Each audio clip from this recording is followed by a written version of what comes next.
Get ready for sports news and entertainment. All right, here, your 7 minutes with Simmons starts right now. Uh-oh, here comes the putter throw. Where is that from? Everybody who's listening to this podcast right now, if you can't tell me where this is from, immediately click off of this episode. That's it. You're done. I'm kicking you off. All right? The security, the bouncer of the 7 Minutes with Simmons podcast has told you you're done. Welcome back to the podcast, guys. Episode number 49. We're getting close to episode 50.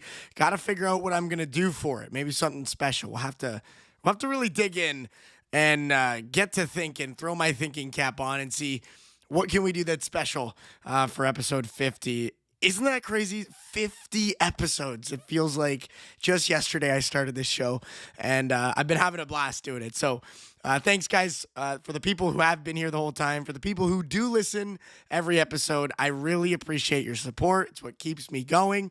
And also, I'm just a psychopath who likes to record stuff all the time. So you know what? I'm going to be doing it whether you're listening or not, but I do appreciate those who do listen. Let's dive into the podcast for today. Continuing our trip around the National Hockey League, we got the Chicago Blackhawks up today, Connor Bedard and company. We're going to talk about what's been happening this offseason and what we can expect next year. But before that, Happy Gilmore 2 has been released. I am so excited. All right, I haven't watched it yet. Do not spoil it for me in the comment sections. But I just really wanted to talk about this. One of the best movies all time for me. It's got to be. I'm primarily a comedy guy. That's what I like to watch. I like a little bit of the action stuff too, but I've, maybe a little bit of drama. If my guilty pleasure, if I had to be 100% honest. If we're going full disclosure here, I do like dramedies too. But comedy is my home, all right? That's where I live. That's where I want to be. That's the stuff that I want to watch. And Happy Gilmore, as a child, was one of the funniest movies, I think, ever. And I can't wait to see what they've done with the second installment of the franchise. I think it's kind of scary, in a sense, just kind of like the Harry Potters and all these other series, the second one is never as good, right? The first one just knocks it out of the park. Then they try to bring it back. They try to do it again.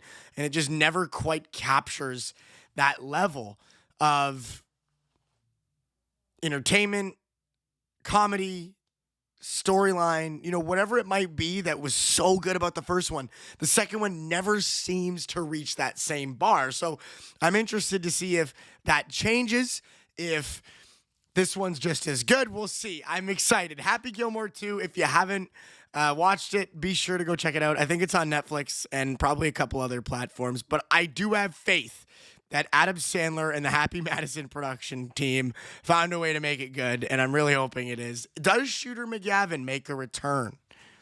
Don't tell me in the comment section below. I don't want to know. I don't want to know. When this podcast comes out, I still will not have watched it. All right? So do not comment anything on it.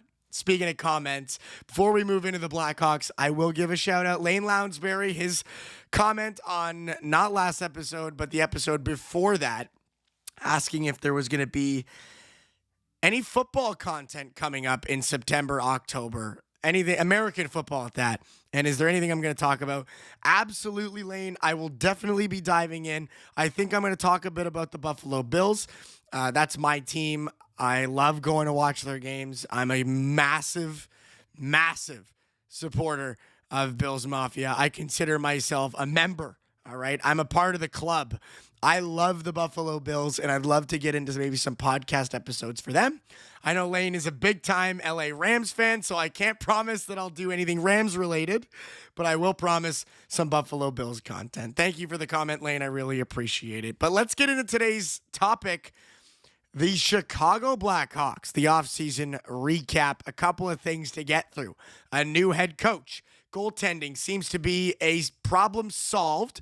Mid-tier trades and some incorporations as well. A draft pick, really exciting. And, of course, the youth movement continues in Chicago. We'll start with the new head coach, Jeff Blashill, hired in May of 2025. He's going to replace Anders Sorensen, bringing a ton of experience and a focus on developing that young talent. So Sorensen remains the assistant coach, but Jeff Blashill comes in prioritizing the young talent development, and I think, of course, it makes sense. I mean, look at the roster you got. Bedard and, the new draft pick, Frondell. And there's a lot of guys there that need to be developed, and I think he's a great guy to do that. So the new head coach, definitely a change. Moving off the bench and into the blue ice, the goaltending was secured. Arvid Soderblom signed that 2-year extension, $5.5 million total. So a great deal for them, showing the organization trusts him to carry the crease forward. So again, not a ton of money they threw at him. A little bit of a bargain deal for them. For Soderblom, it's exciting. He gets a chance to really anchor a team. We'll see how he does that next season and the season the season following. He's going to do 2 years here with Chicago. We'll see if he can really fill that net. Can he live up to what they're looking for?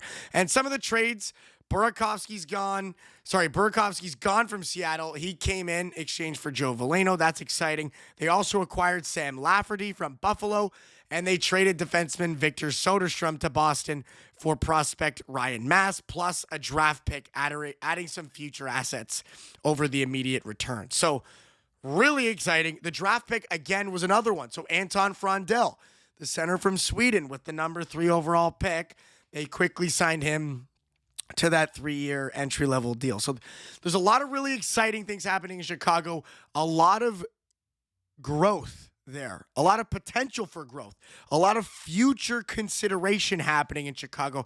They're not worried about the immediate future. Connor Bedard's there. They got lots of guys coming around him potentially, and Anton Frondell could be a big piece there. Some more youth movement. Louis Crevier brought in to help out with some of the young guys. Stanislav Brazzoni on an entry-level deal also to bolster some depth in goal and on the blue line. So really exciting stuff there. Chicago looking poised to be a competitor sometime in the near future. That's going to do it, guys. Thanks for tuning in. We'll see you next time. Peace.